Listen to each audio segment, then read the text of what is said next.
Hello, I'm Dr. Lisa Brown, perimenopause coach and hormone specialist. Welcome to our weekly hormone chat.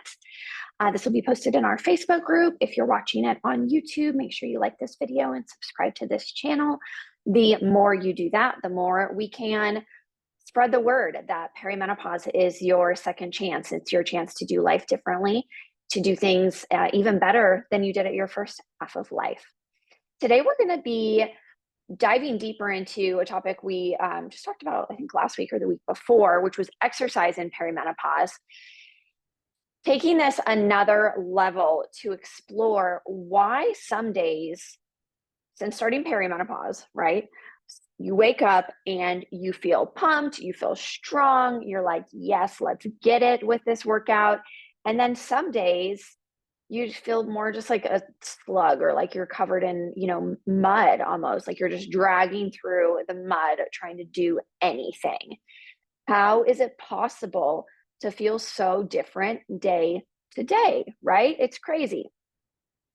So if this is you, if you've asked yourself this, listen up, because it's important to me that you give yourself some grace and remember that as a perimenopausal woman, your body is not the same any 2 days in a row, okay? You are changing a lot on the inside. So please use that, kind of pave your way with that lens of there's a lot of things changing inside you. So if you don't feel different, if you don't feel the same day to day, it is because you literally are not the same day to day. So remove that expectation from yourself, because you as a woman are a cycling being. You are always going to be, to some degree, a cycling being, okay? So along that note, we're going to look at how to embrace this notion of you're different on the inside every day. Your hormones are changing so much in perimenopause. Rather than getting frustrated with our body and being like, I felt good to work out yesterday and now I'm just exhausted and drained, and that wore me out for the next 3 days. Instead of getting frustrated and then not working out at all, right? How can we embrace this notion that our body is changing, right? And our hormone cycle throughout the month. How can we work with that instead of against it, right? Let's stop battling our own bodies, okay? So we're going to break this down into 2 sections. If you are in perimenopause and you are still getting your period, we're going to call you a cycler. So if you are a cycler, still cycling in perimenopause, we want to cycle your workout strategy to match your menstrual cycle, is essentially what we're doing here. So the way that your hormones are released in your body, you're building, okay? Your period is day 1 of your month, okay? You start bleeding, that's day 1. You build momentum, you build energy throughout the month, all the way up until about a week before your period, which is when most of us go into more of a retreat mode. And there are biological explanations for this that all circulate around you trying to make a baby. But regardless, that's what happens. So as we're building momentum and stamina throughout the month, then we release, we retreat, we hibernate, we become self-reflective, introspective, and then on day 1, we bleed and the cycle starts over again. So I'm going to flip to some notes that I have here, just to give you some examples. So again, speaking to my cyclers in perimenopause, you get your period, that's your day 1. So this is the beginning of your month. At this point, we want to start working into more of our light stretching, our yoga. Don't put crazy high expectations on yourself when you're in your first couple of days of your period. Okay, these are your more short, gentle walks, your lower intensity yoga, maybe Pilates if it's lower intensity. Summertime swimming, just like gentle, more relaxing swimming is perfect for this. Even like some walking or light jogging as you're, a couple days, a week or so into your month, you can start working into these things. Then as you move closer towards ovulation, which, is mid-month around day 14 of your cycle, that's when typically we feel better starting to take on more moderate cardio, more moderate to intense strength training as we reach that ovulation time period of month and like a week or so after that. So remember, we're building. We're starting when we get our period, we're building and building and building. Day 14, around there, if you are still cycling in perimenopause, if you're still ovulating, we continue working into that higher intensity workouts. And then when you get up until about a week or so before your period, that's when we want things to kind of peak for us. So that's when most of us feel well enough, right before this time period, feel well enough for our highest intensity workouts, really getting the most bang for our buck with our strength training.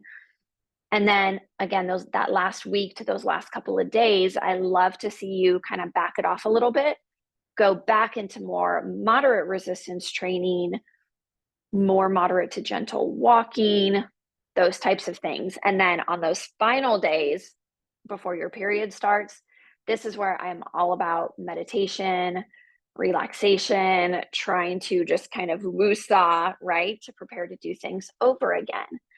And,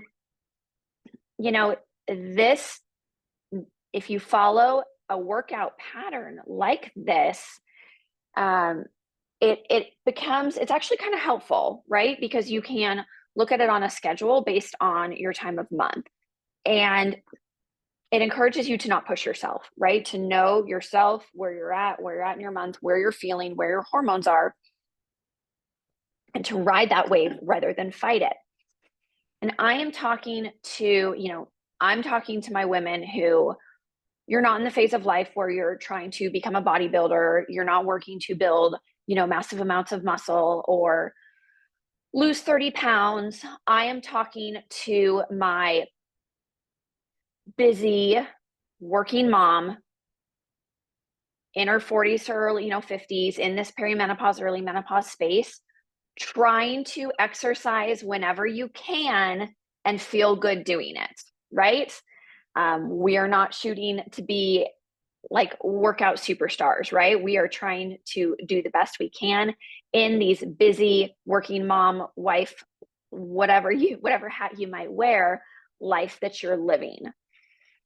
That is the person who I'm encouraging to take this approach of cycle syncing your workouts so that you aren't as frustrated with your body and with your workouts, and you don't struggle with, gosh, man, I could handle that HIIT class like a champ last week, and this week I sucked at it. What's the deal? Well, you're in a very different place in your cycle this week than you were a week ago. So I would encourage you to look at your month from that perspective. Again, especially if you are the busy woman just trying to get in workouts when she can and do the best you can. Let's optimize these workouts rather than making it a battle. Okay, how am I doing on time? If you're watching this on YouTube, remember, like this video, subscribe to this channel. I'm going to keep going here for my non-cyclers, because what happens is you move further into perimenopause and you stop having this monthly cyclical pattern, right? Well, now I'm not cycling anymore. So now how do I know when to do what type of workout? At this point in time, this is when I honestly, if you were in the kind of the middle, the thick of the hormonal changes of perimenopause and your period is all over the place, honestly, I revert to typically pretty steady, moderate exercise. Some days, if you're not feeling your best, if you are actively bleeding, let's revert back like you're on a day one, and let's go more into those gentle workouts, stretching, more relaxing yoga, those types of things. When your period is all over the place in perimenopause, that is just even extra indicator that your hormones are doing a lot of moving and shaking, and they are unpredictable. So what I don't want to see happen is for you to get so frustrated with that and frustrated with how different you feel from day to day that you just give up and throw it out the window. Instead of fighting our bodies, let's just accept that maybe this isn't the time of life that we're going to go to HIIT class 3 times a week, right? That's not even good for you when you're in perimenopause anyway. But let's do what's serving our body best now and focus on building stability and aligning with our hormones as best as we can control, knowing we can't fully control any of these factors, but doing the best we can so that our bodies stay as fit as possible. We're building muscle where we can, right? Because we know that that is going to really be the game changer for metabolism as we get older. Let's learn to work with that rather than against that.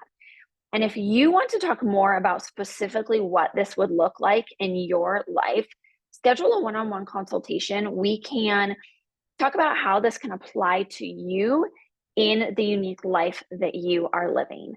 Thanks so much. I hope you have a wonderful day.